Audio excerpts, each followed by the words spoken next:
আসসালামু আলাইকুম, welcome to Minha Akter booster and another ব্লকে। আজকে আমি আপনাদেরকে কই মাছের চাশনি বানায় দেখাবো। চলেন আগে কই মাছগুলো সিদ্ধ করে নিই। আমি এখানে 5টা কই মাছ নিছি, থাই কই। এই কইগুলো রান্না করে খেতে গন্ধ আসে, তো চাশনি করে খেয়ে দেখবেন, একটুও গন্ধ লাগবে না। একবার খাইলে বারবার খেতে চাইবেন। চলেন তাহলে আমি আগে কই মাছগুলো সিদ্ধ করে নিই।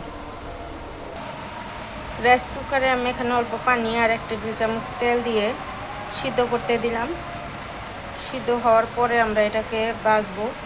চলেন আগে সিদ্ধ করি, সিদ্ধটাকে দেখি আগে। এই যে দেখেন, আমি রাইস কুকারে মাছটা সিদ্ধ করে নিতেছি। কি সুন্দর বলকাইতেছে টকবক করে। মাছটা সিদ্ধ হয়ে কালার চেঞ্জ হয়ে যাইতেছে, টাটকা মাছের কালার। কাঁচা মাছ আর সিদ্ধ মাছের কালার দুইটা দুই রকম। এই যে সিদ্ধ হইতেছে, সিদ্ধ হলে নামাবো আমরা। এই যে আমার রাইস কুকার থেকে কই মাছ সিদ্ধটা নামিয়ে নিছি। এখন আমরা একে একে সবগুলো কাটা বেছে নিব। দেখেন আমি কিভাবে করি। আমি এখন একটা প্লেটে নিয়ে নিব একটা কই মাছ। এটাকে আমি ভাজবো।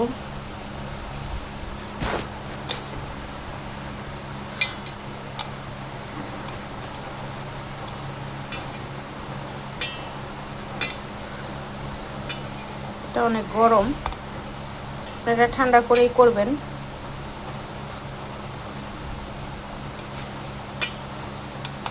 আপনাদের গরম গরম করতে হবে না।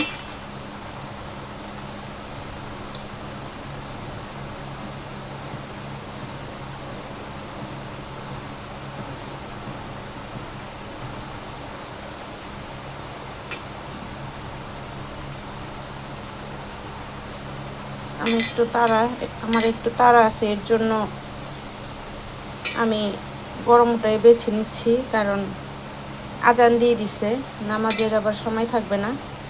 রান্নাটা শেষ করে আমার নামাজ পড়তে হবে, তাই আমি একটু দ্রুত করতেছি। সাধারণত এই যে থাই কইয়ের চামড়াটা মোটা হয়, আমি এই চামড়াটাকে তুলে নিব। আমার বাচ্চারা আবার মাছের চামড়া, মুরগির চামড়া এগুলা খায় না। খাওয়ানোর মধ্যে আমার বড় মেয়েটা খায় মুরগির চামড়া। তো ভিউয়ার্স, আপনারা দেখতেছেন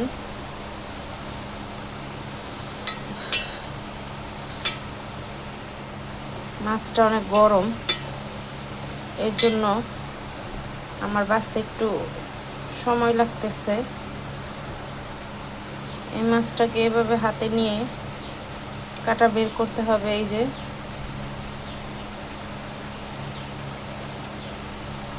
যে কাটা,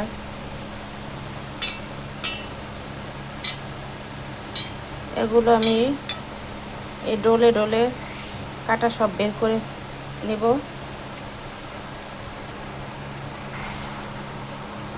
এই যে দেখেন কি সুন্দর মাছের থেকে চামড়াটা, ঠান্ডা হলে চামড়াটা একেবারে সুন্দর করে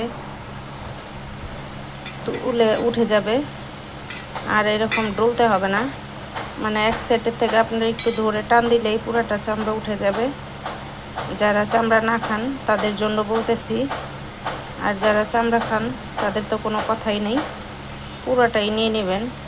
বিশেষ করে এই থাই কইয়ের চামড়াটার মধ্যে প্রচুর পরিমাণে তেল থাকে। আপনারা চেষ্টা করবেন চামড়াটা সহই করার জন্য। মাছের তেল স্বাস্থ্যের জন্য খুবই ভালো। মাছের তেলটা হাড্ডি, পায়ের যাদের ক্যালসিয়াম কমে যায় তাদের জন্য ভালো।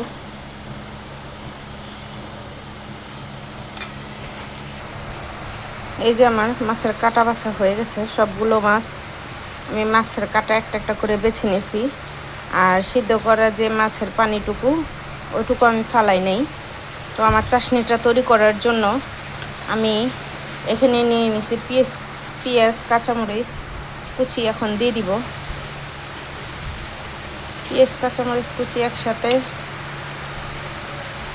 নিয়ে নিব।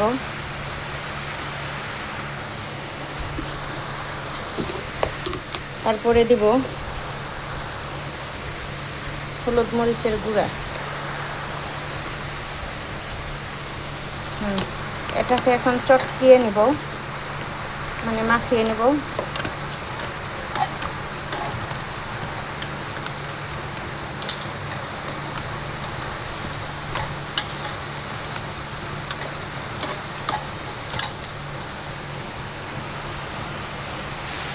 আমি এটার মধ্যে দিয়ে দিব কুচি করে ধনে পাতা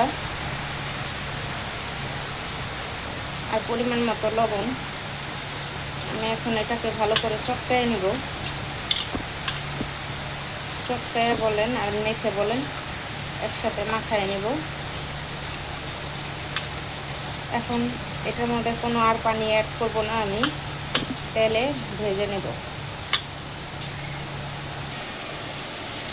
আমি রাইস কুকারটা গরম করে নিয়েছি, এখন দিয়ে দিব তেল।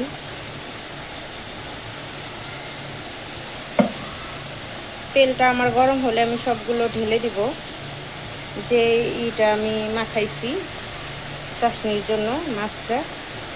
আমার তেলটা আগে একটু গরম হোক, গরম করে নিই। তারপর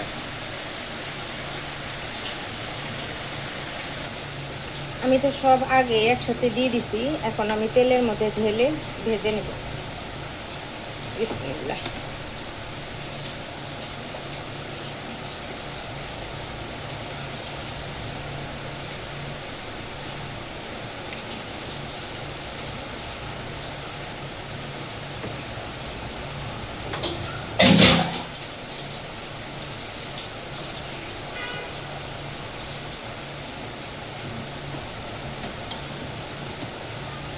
এটা আমি তেলে ভালো করে ভেজে নেব, যেহেতু আমার রাইস কুকারটা ভালো করে এখনো গরম হয় নাই, তো আমি এটাকে একটু ঢেকে দেই। এই যে দেখেন কি সুন্দর ভাজা হচ্ছে।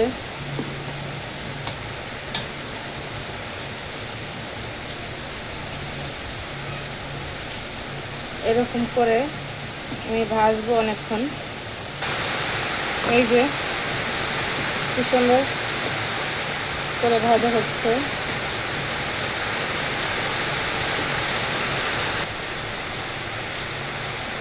রাইস কুকারে শুধু ভাত না, ভাত, বিরিয়ানি, কষাইনা, হাঞ্জাইনা মাংস, এগুলো না, সবভাবেই রান্না করা যায়।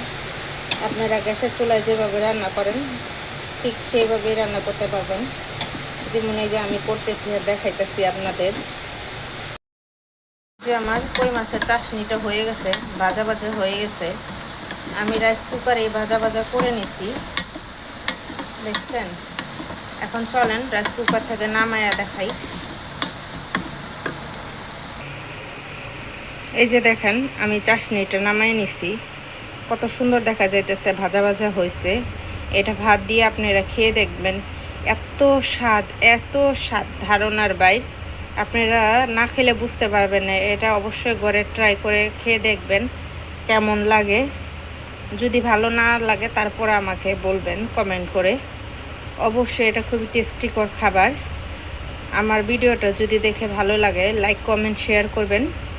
আমার ভিডিওটাকে ফলো দিবেন, শেয়ার করে অন্যকে দেখার সুযোগ করে দিবেন। আমার চ্যানেলটা সাবস্ক্রাইব করবেন। আল্লাহ হাফেজ, আসসালামু আলাইকুম।